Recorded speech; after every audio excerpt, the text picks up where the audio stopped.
Google Photos, how to recover deleted photos.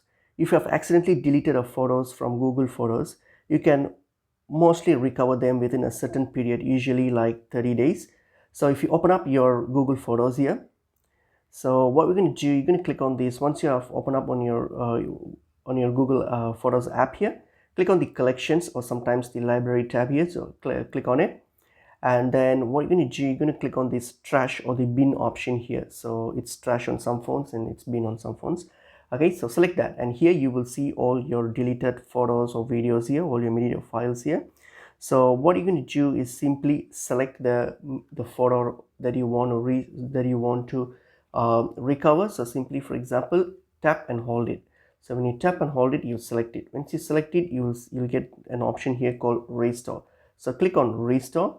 When you click on restore, and then it's going to ask you to move it out of the bin, hit on allow, and this will now recover your deleted photos.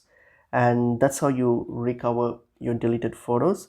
And just keep in mind that usually these your deleted photos will be here on your trash or the bin for only 60 days. After that, it will be permanently deleted, which you won't be able to recover anymore after that 60 days period.